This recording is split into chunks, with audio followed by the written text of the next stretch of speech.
singa tezibadde basale zino singa tuli Luweero tukuba mupiira gwa kyalo nga n'empale za biti.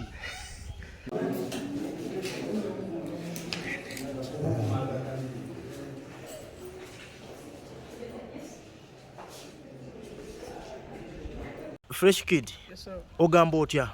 Sigamba mpozi Oli bulungi? Essomero lituuseeko?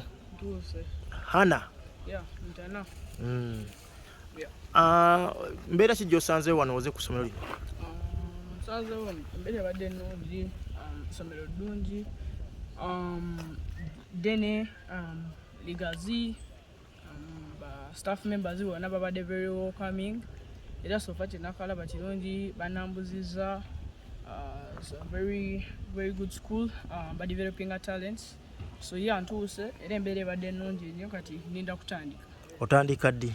Bagenda banga batuwa form etugamba kilasi yange wenaatandika banga basooka ne papa wamu obudde banga baba bakyanoonya essomero abamu like wekigatta wamu baba bakyanoonya amasomero, so ffe tuba tujja tandika mu February, late February, kyensuubira naye tugenda sooka tufune form tumanye. Yes, Fresh Daddy. Yo. Omutabanyi. Omutabani congratulations yakikubye dda. Yes, kwenye international school. Yes, Kibadde ekirooto ky'endowooza interview mbadde muziraba. Nga buli wonna wayogera ayagala kusoma ku international school. Yes, Cambridge. Yes, Kati yalifunye era tuli basanyufu nnyo. Tutuvudde ku musingi gw'amaanyi tugenze ku musingi gw'amaanyi ate ng'era gupromotinga ne talent. So twebaza abantu bonna abatubeereddewo, omukyala Honorable Nakiwala Kiyingi olw'okukwasaganya scholarship eno, abakulu bonna hamu Kigundu yebale nnyo ebalire ddala Esther Yasini yogerako nnyo n'akakiiko konna konna aka Hana International, Mr. Bogere Masembe abadde musaale nnyo mu kufuna scholarship eno ng'akwatagana n'omukyala Honorable Mama Nakiwala Kiyingi. Beebale nnyo beebalire ddala. Era nkakasa nti naffe tugenda kubeera abatuufu nnyo tujja kusoma kubanga baasuubiza nti enkwatagana yonna yonna eya music wabeerayo nga muyinayo ka event konna konna bakuwa pass out n'ogenda n'okakola. So ne bafaani mwenna gye muli mutegeere nti nno tukyayimba era tujja kuvanga mu kiso tujje tubakuba endongole nkuddeyo ku ssomero tugenda sigala nga kugamba tubibalansinga byonna nga bikibadde nti essomero balansinga n'okuyimba n'obalansinga. So bafaani bonna bonna beebale tuwagira namwe bannamawulire bonna ne ba media platforms mwenna mwebale nnyo ate mwongere osigala nga mututeekayo kuba tukyayagala okubeera mu ndongo. Yesebo. Yamaana. Omukulu omwana wo nga wa mikisa basale okuva mu primary paka ne mu secondary. Mukama ebintu alina engeri gy'abikolamu. Omwana ye wa mukisa era nga bw'ogambye kati tumaze secondary tumaze primary mu kifo ky'amaanyi tuze mu secondary mu kifo ky'amaanyi. University nayo nkakasa nti egenda kubeera abroad ng'eri Bulaaya. Yesebo. Oza senga si basale zino ozo omwana yandibadde wa? Omwana singa tebadde basale eno okuva mu primary. Singa tezibadde basale zino singa tuli Luweero tukuba mupiira gwa kyalo nga n'empale za biti. Naye kati tuli wano tuli bulungi ffenna tuli smart era tusoma ate tusomera mu bifo ebinyirira obulungi era ebimanyiddwa ne ku mitimbagano nga bw'oyogera Hana International buli muntu agimanyi, oyogera Kampala Parents buli muntu agimanyi. N'ekibuuzo kyennyini kyagenda okukola agenda kukola ekibuuzo nga kiva US America. Cambridge. Yes. Omukulu waliwo essomero lyali kutuukiriddeko nga lyagala okuwa scholarship omwana ono? Essomero gantuukiridde agawerako nga 3 naye tetujja gamentioninga mannya naye nga kirungi nti batuwa omukisa naffe tufuna omukisa nitukola choice. Bali babadde bakusuubiza ki? Byonna almost bifaanagana kubanga nago gabadde intana ewano intana kwene tusalawo ntugamba katugende newa ne Hana bakuweeredde coach ekisinza okusikiriza gali n'ogasuulawo? Hana bye batuweereddeko bingi naye nga siyinza kumentioningira kimu ku kimu era nga bwomanyi nti nno kintu kibako kisinga kine wakyo twasazeewo wano nga tumaze okukola choice. Maama w'omwana lino essanyu ye tabeerawooko mu ssanyu lino? Maama w'omwana abaddemuko bize abamu ebyemukwatamu ndowooza nga yakoowamuko kamera okitegeere yakoowa amawulire yakoowa showbiz zino eza kamera naye nga wali ku kiddo newe njogera naye twaze naye wano naye aganye buganya okuyingira mu kamera. Omukulu Fresh Kati ogenda kubeera mu Kisulo, obulamu bw'Ekisulo wali bubaddemuuko? Sibubeerangamu neera suubira bigenda beera birungi ate nze ndi muntu like I'm very good at adjusting era ebintu nja kimanyira mangu bisigale nga bitambula bulungi endongo nga njikuba era nga nsoma bulungi nnyo. Waliwo okuzuuka ssaawa 11 ne musomamu ka morning prep ako? Akantu ako kajja beera kazibu muko naye I'm looking forward era nga kino ekintu kibeera kyamaanyi nnyo so era buli kimu ekyakabe wabeerawo challenges entonotono naye nga tuzovercominga.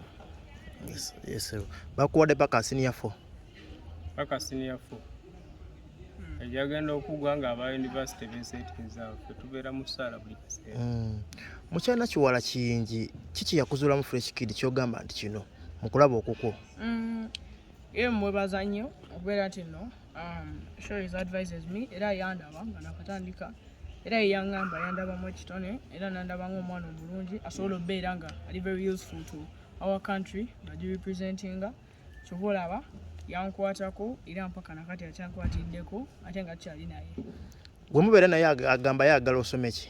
Yaŋŋamba ayagala nsome kyonna kyenjagala kasita mbeera nga nkimanyi kijja kunnyambako mu maaso kubanga kiba kirungi n'osoma ekintu ng'oli comfortable nakyo. Nayinza agamba nti nze njagala osome kino yagamba some ekintu nga ng'oli comfortable nakyo ng'okimanyi kijja kuyamba in the future. Taata waakwagaliza amateeka oyagala bwa engineer? Tujja laba maaso awo oyinza n'otuuka biri ne bikalubamu kubanga era mu nsi ebintu bikalubamu naye choice nja bagamba bye natandise osoma era ndabe we binanyambira maaso awo. Fresh Daddy nga tumaliriza omukyala mwebaze Nakiwala Kiyingi. Oweekitiibwa maama Honorable Nakiwala Kiyingi tukwebaza okuba nga tutambudde naawe ebbanga lyonna okuviira ddala wali nga wakyaliwo akayimba k'abambi awo wonna wonna gy'emyaka giringa 6 nga tukyali naawe n'obudde buno nzijukira wali mu kutandika waliwo okusika omugwa wakati wa Sudiru Valeria n'essomero lya Kisubi ng'akyali muto wali mu Pitu yali alina okugenda Ekisubi oba ogenda Kampala Parents paka ne bakyuzingawo Kampala Parents naye kati omukisa guze wa maama Honorable naye n'atufunira scholarship wano mu Cambridge School nga bwe yakisuubiza era tusiima nnyo tusuubira nti ng'obulamu bwe buli tukyatambulira ddala naye mpaka ku kiddako. Amiina.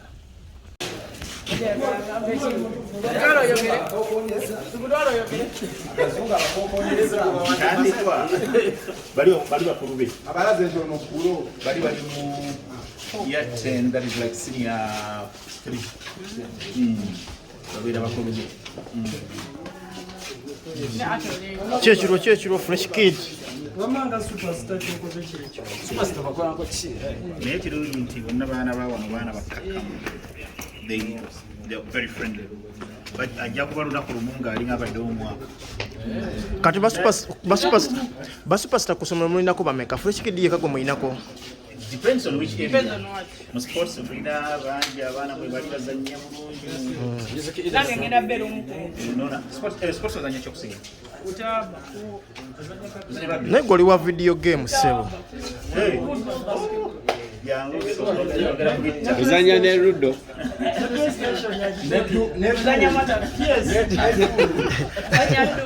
Sebo olina okuyiga Monopoly. Monopoly naye olina omuzanya ne chess. bajukiza PS ogitegeera PS tujja gireeta waleeta tournaments zemukonako bukonyi yabayita mwenna mujje mulabe.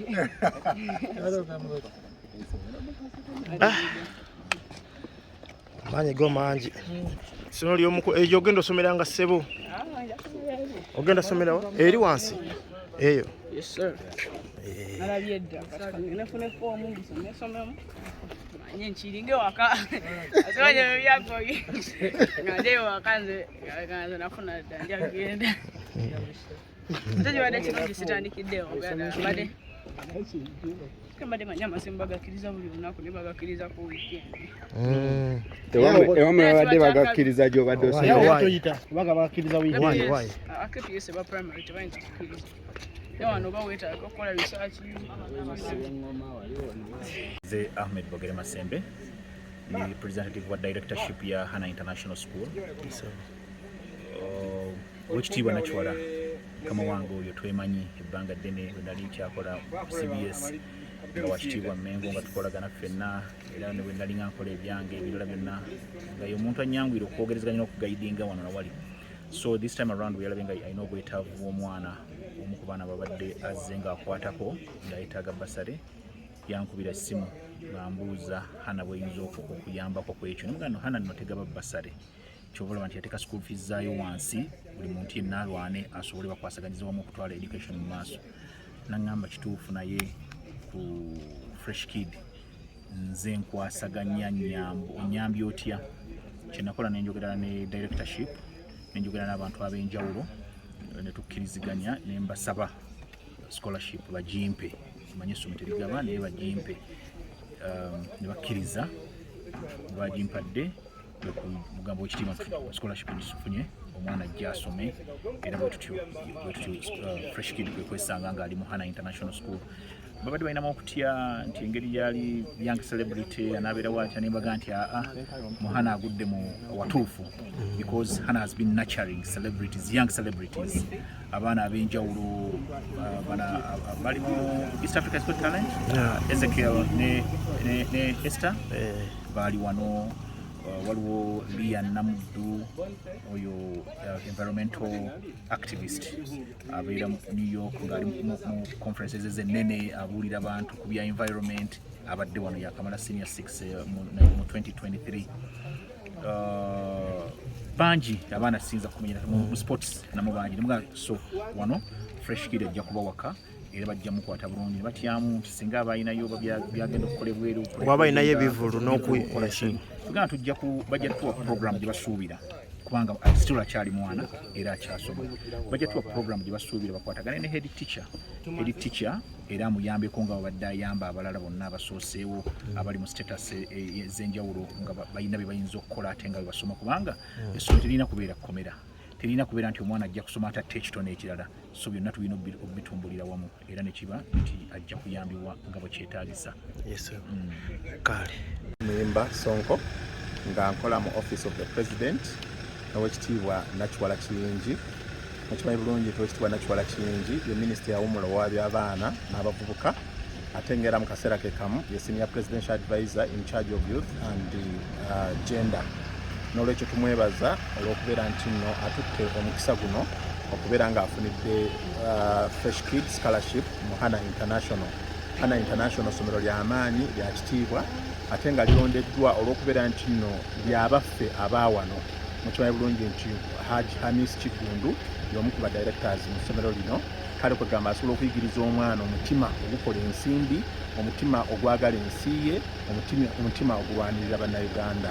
Twebaza Florence Nakiwala Kiyingi nga director wa Liza supporting and sustaining lives ekwata ku baana kwegamba abalekeddwa ettayo n'abazimba n'abazzaamu n'abeera ng'asobola obalambika obulungi. Era ndowooza mukirabye bulungi nti Fresh Kid kati asobola okwogera obulungi oluzungu, accent ye ekyuse nnyo. Si ye Fresh Kid oli gwali okola ki gwali omanyi. N'olwekyo essomero lino tulironze kubanga lirimu abaana abaawano bangi abali ku international program Cambridge ajja kusobola okubeera ng'avuganya nabo asobole okukola omutuuze omulungi alijja owa Uganda. Omukulu akiikiridde omubaka muyina essomero lye mwali mwogedde mu kusooka lye mwagamba Fresh Kid gyagenda ossomera ate lwaki mwavaayo? Okay, kati mukimanyi bulungi tuli mu capitalist economy. Kwegamba economy ebyenfuna ebyokuvuganya kwegamba togula ku dduuka likola ki lisooka. Twazuula nti twalina amasomero ag'enjawulo naye bwe twakuba mu ttooki ne tulaba nga Hannah International egawangudde gonna olw'omwami oyo Hamis Kigundu n'olw'ensomesa yaabwe ate n'olw'okubeera ensasula yaabwe tekalula nnyo nga international schools endala. Era bw'otuuka wano olaba ng'abaana balya bulungi ze kenyini ndidde ku dining yaabwe nga balya bulungi nnyo balina menu mpitirivu obulungi. Kuba tulinayo n'abaana abalala, tulinayo Carlton Ian Lutaaya Muyimba eyali head boy wa Kampala Parents era naye ali wano mu Hannah International ate nga naye mwana wange nze muzaala. Kwegamba twali testingako dda ne tulaba nga Hannah International ly'essomero eryaniriza abayizi okuva mu masomero agali standard nga Kampala Parents ate ne ligakolako bulungi nnyo ne libakolako bulungi nnyo ne basobola okuvaamu abatuuze ab'amaanyi gye bujja. Era mulabye bulungi headmaster ng'ayogedde ku baana bangi abalabika nga baayitamu bali mu international levels n'abalala nga bali mu United States of America. So Fresh Kid basale bamuwadde paka ku level ki? Fresh Kid bamuwadde basale ya myaka ena bagenda muweerera okumala emyaka ena nga betwetegereza oluvannyuma emyaka ena nga giweddeko ate tujja kutuula tulivisitinga package eyo tulabe oba tugikyusaamu oba yeyongera okutambula nga bweri naye nga twebaza nnyo Honorable Florence Nakiwala Kiyingi eyakiteekamu omutima eyakiteekamu omuliro mu kusooka nekyaka n'akiseesaamu nekyaka n'akwata ku Fresh Kid okutuuka wano ate netwebaza ne Fresh Daddy taata we abadde nga amukwatiddeko nnyo okutuuka ku ssaawa eyo olwaleero.